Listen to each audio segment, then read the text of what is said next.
Hey, what's up, guys? Today we are using the sample that Lingophile sent. It is Cremo. It's their reserve blend. I'm just whipping it up here. This is the actual little sample tub that he sent, but there's, like I said, nothing left in it. Hope everybody's weekend is going exceptionally well.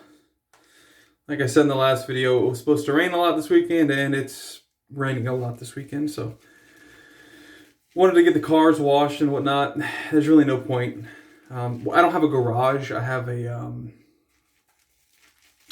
carport. It's a two-car carport, so we have a canopy, over the vehicles, but the rain still blows in through the side, so there's no point washing the vehicle. We have our standard pre-shave on, which is Proraso. One of these videos I want to throw on Proraso, or maybe I'll throw on the cube first, but basically use both. So that's what we have for our load. Apparently we have some suds on the side of the brush too. All right. This is an incredible scent. I don't think I would put it at my favorite or even second favorite. My favorite, in all honesty, is Ariana and Evans, or Ariana and Evans, however you want to say it. SoCal Hipster. That's just my favorite.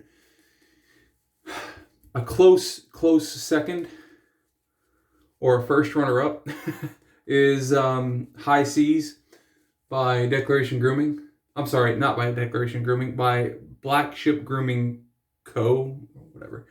But yeah, High Seas is like a very, very nice cologne type scent for me. And then probably third would be Ariana and Evans.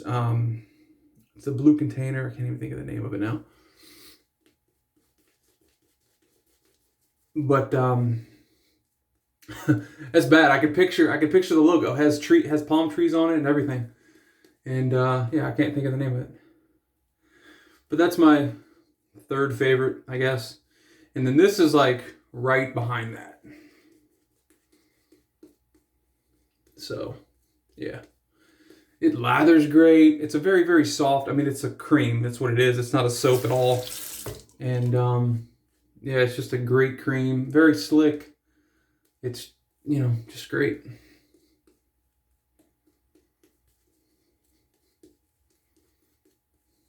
Very nice.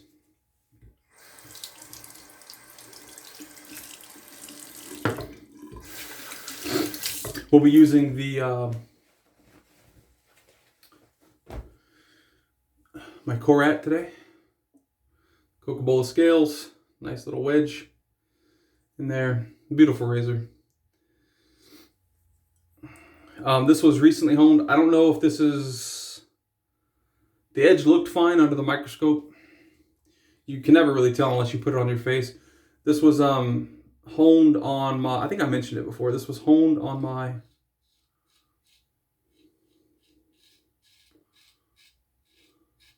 Nanowatt 12K. And then finished up on my hard arc.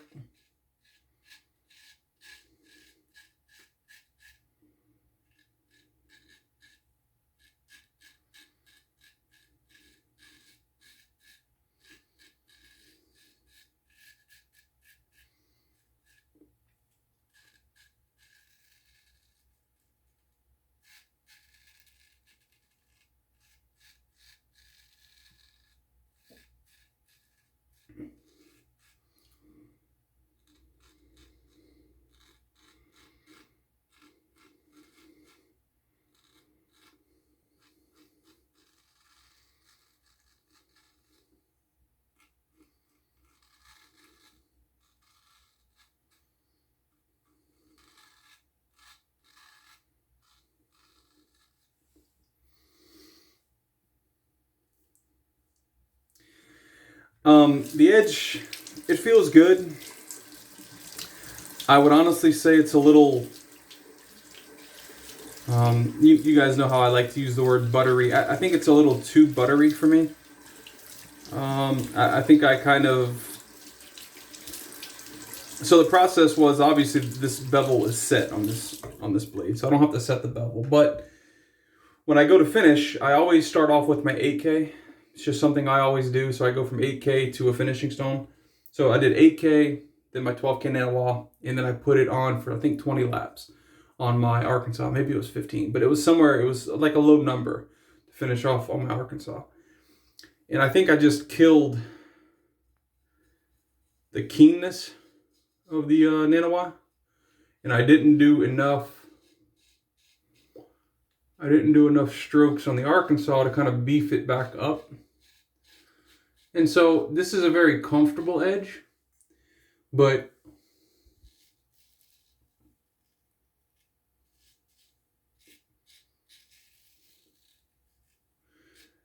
most guys that would use this would probably put this in the category of like a not sharp blade. That's absolutely not the case. I'll show you. Here. Well, I don't know if the camera's going to pick it up, but there's definitely a bunch of hair in, you know, on that blade, in that lather. It's not that it's not sharp, it's that it's, for lack of a better term, and this is kind of real and honest, is it kind of tugs or pulls. That sounds bad, right? Because whenever I use the DE, like the Tiger blade, that tugged and pulled a lot. This is not the same kind of tug and pull.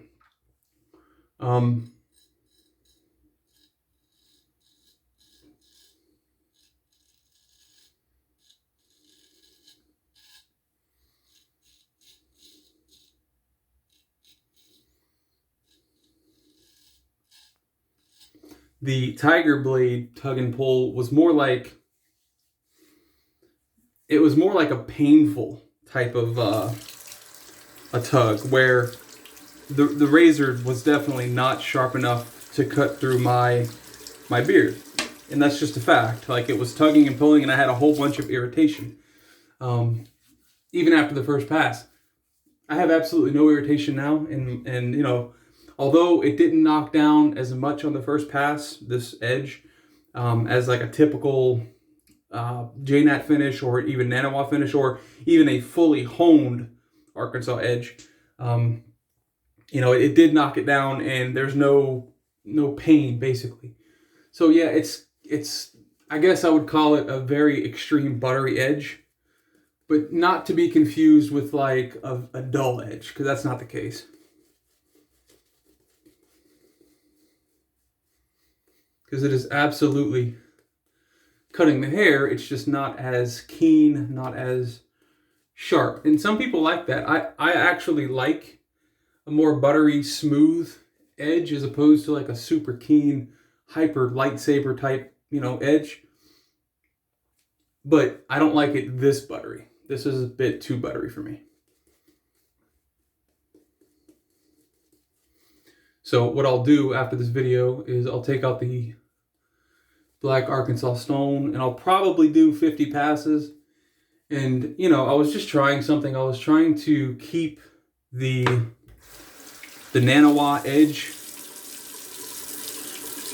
and just kind of knock it down. But like I said, doing so little passes on the Arkansas not only took down the nanowa edge, but it also seems to have like not, if the nanowa edge was here and the Arkansas started here, and the Arkansas built up to kill the nanowa edge, and then it kind of like went back down as far as like it degraded the edge essentially.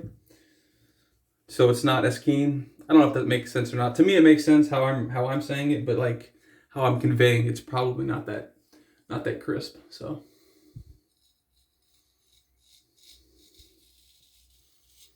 But again, to me, it feels really nice. In all honesty, this feels kind of like a massage as opposed to like me shaving, truthfully.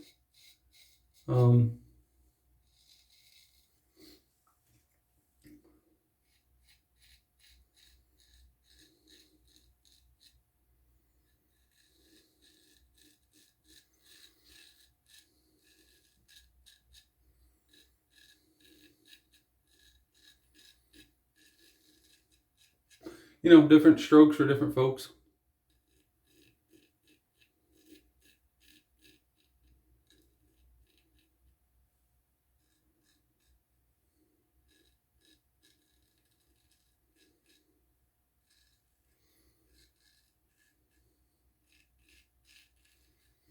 You know,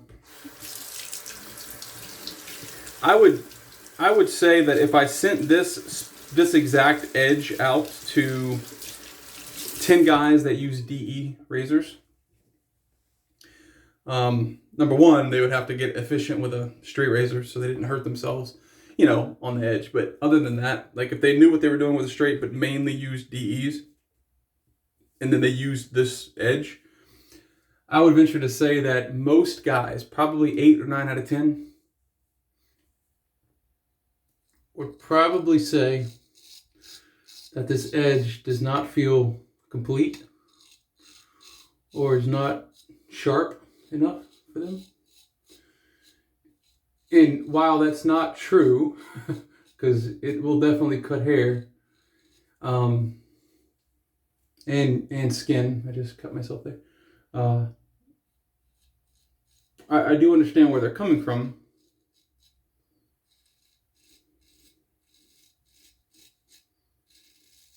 Because if you're used to use, I've said this before, if you're used to using DE blades,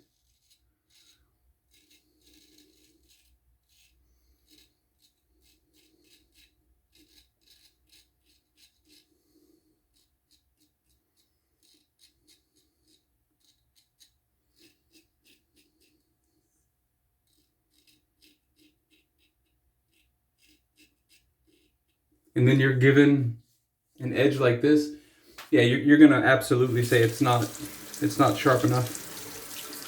So I understand it. It's just, you know, knowing what's dull, what's truly dull, and then what's buttery. You know, you have the very keen, very sharp side of the spectrum, and then on the opposite end of that spectrum, you have like extremely dull. The buttery is more towards the dull side. So if, you know, this is the center line where my thumb is, and this is the keen, and this is the dull, like, yeah, you know, the buttery edge is probably between the midline and the dull, but it's still like, that does not mean that it's not working. It just means that it's not as keen, which is obvious. So yeah, I cut myself right there.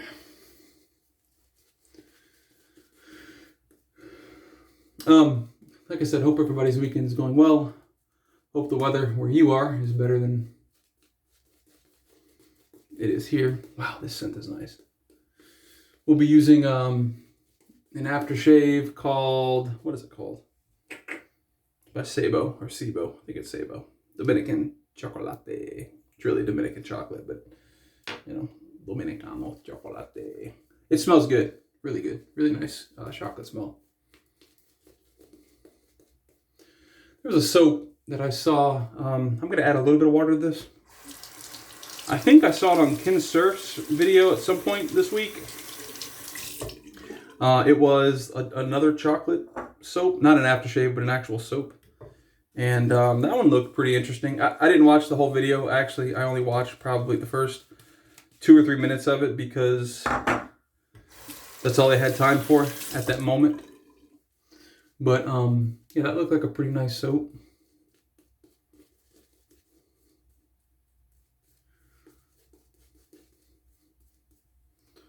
Try to get some of that lather out. There we go. This brush is a lather hog. I said it before, so.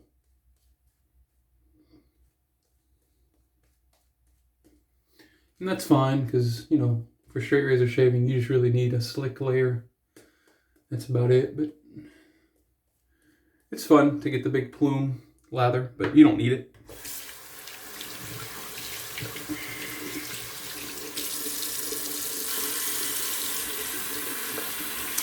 On Sunday of this week, we actually have, I don't know if you guys know even what I'm going to be saying here. Some of you may not, so you may tune out, but Jake Paul and Logan Paul, the two brothers, they both box, but Logan Paul this weekend, I'm pretty sure everyone's going to know the name Floyd Mayweather. Logan Paul's actually going to be boxing Floyd Mayweather this weekend.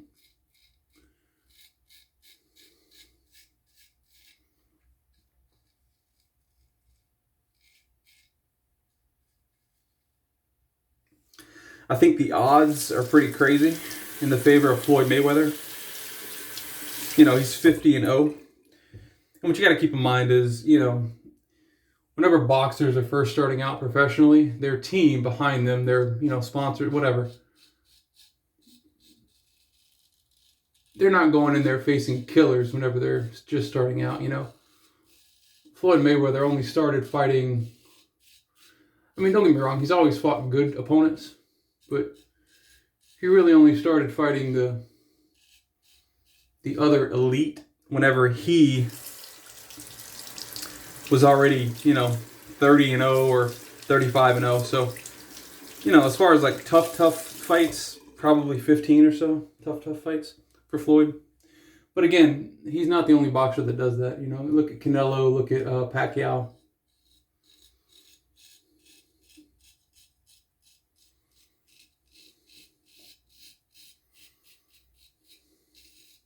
It's just, you know, that type of sport.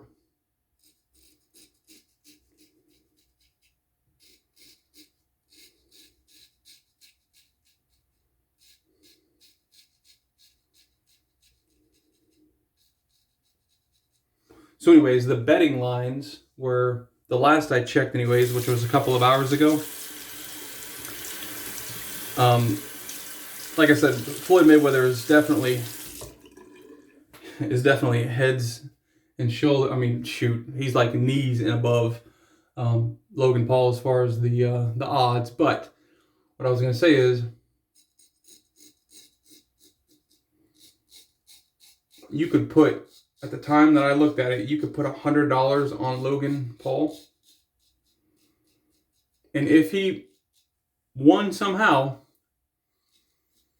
on that $100, you would make a, what was it? It was like a $1,200 or $1,300 profit if he were to win. Now, obviously, that's before taxes and whatnot, but yeah. So yeah, it's that's how much of an underdog he is. That's crazy to me. I think I might have just, did I? Maybe not.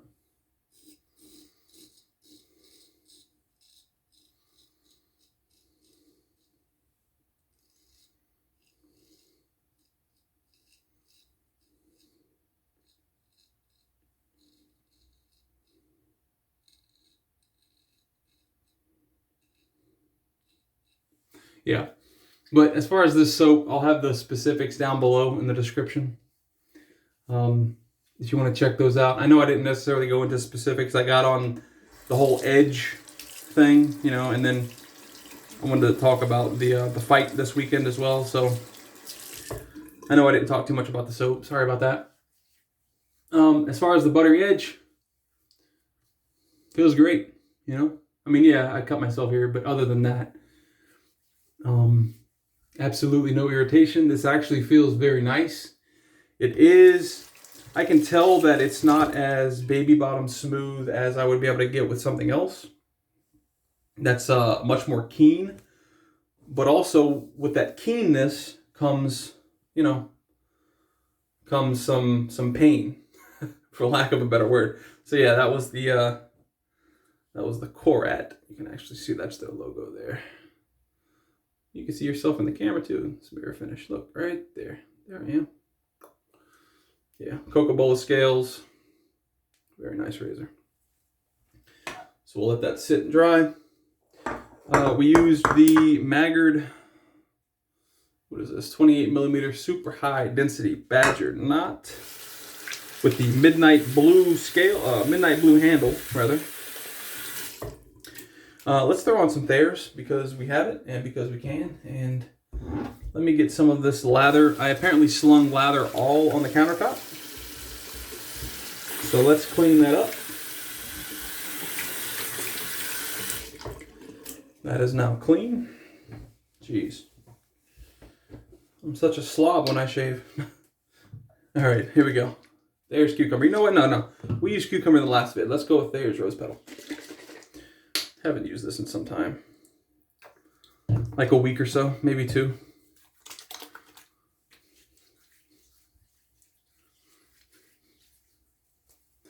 again, do you need Thayer's witch hazel? Do you need witch hazel at all? Probably not.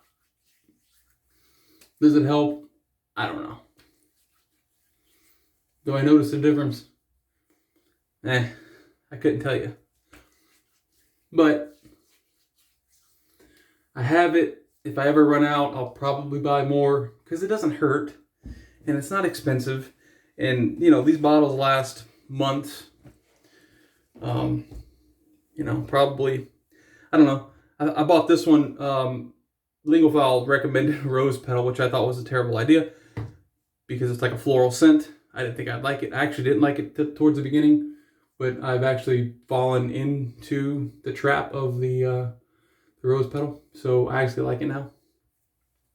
But, yeah, so I bought that bottle probably, I don't know, 4 months ago. And, you know, I've used it probably 10 to 12 times. You don't need a lot, you know. All right, so like I said, Seibo, whatever, Dominican chocolate. Mm-hmm.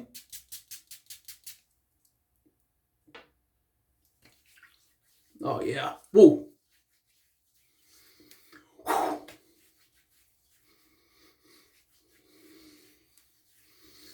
Whew.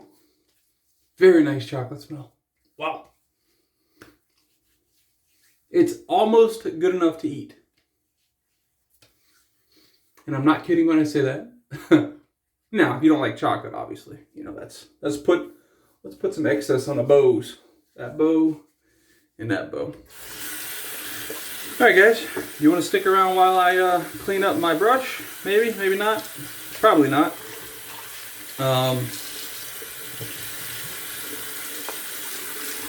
I'm just rinsing out my bowl here from Alex.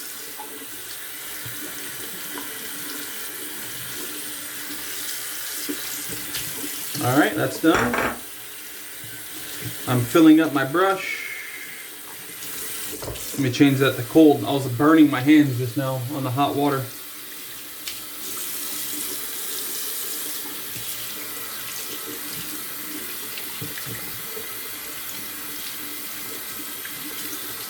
All right. And I showed you guys this, or I have a video on this rather. Some of you may have not seen it, but how I clean up my brushes. When I'm done with them, you know, they're full of lather, obviously. So I kind of rinse off whatever's on the outside and get out most of the inside. And then I'll kind of put my finger around, kind of like a chuck. And like holding it like this, I let the water run into the brush. And I just I squeeze and pull, and that gets the remaining lather out. And then what I do is I kind of go to a towel, like this towel right here. Hold it like that, and I just, you know, vigorously do like this. You know, just to get the remaining liquid, whatever, out. And that's it. Bristles look pretty good. Might do it with my hand like that. Fluff them up a little more, but that's pretty much it. And that's how it'll look, you know, tomorrow morning, so. Oh, let me show you the size. So that's 28 millimeter. Super high density badger knot. This is 24 millimeter. And they're both, like I'm showing, they're both equal. I don't have this one way back here trying to fool you. It's right up there. So that's the size difference there. Check this out though. Where's it at? Right here. This is my Maggard. You can go look this up. This is a Maggard. I think it's called a Big Boy or something like that. This is a 30 millimeter synthetic versus my 28 millimeter super high density.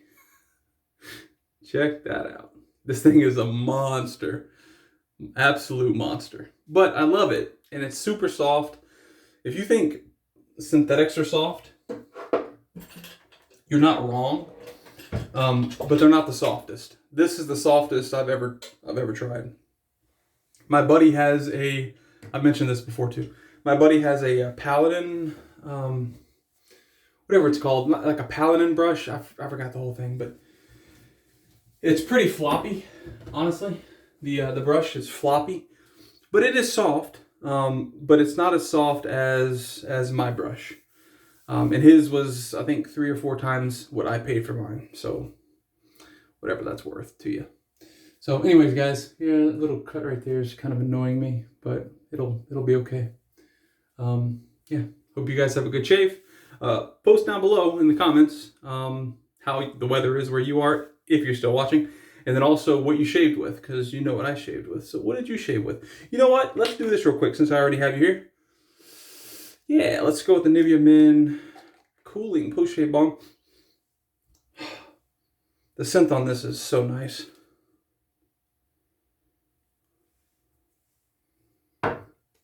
Like, I know I say that a lot, right? I'm always like, oh, the scent is so great, and it makes sense because why would you make something for people that went on your face that had fragrance that smelled bad? Like, you wouldn't intentionally unless you were McDuff's. I don't want to get into that, but if you know, you know. Oh yeah. Whew. You know, I definitely feel like a little cooling, little menthol in this, but it's not much. It's very, very mild. Oh, very nice though. Oh yeah, let's definitely get some of that on the elbows for sure. I always get my elbows and I always talk about it because I don't like seeing guys, I don't like seeing people in general with like really like dried out elbows. Why? What's the reasoning? You know? Do you need some lotion? I can get you some lotion, you know? My left is always worse than my right because when I'm driving, right? Like my driving hand is always my left hand, and I kind of put this on the windowsill and I drive. So yeah, my left's always like more dried out than my right. So alrighty, that's it, guys. Actually, that's been it. I've just been rattling on, taking up your time. Alright, guys. Hope you enjoy the video. Bye.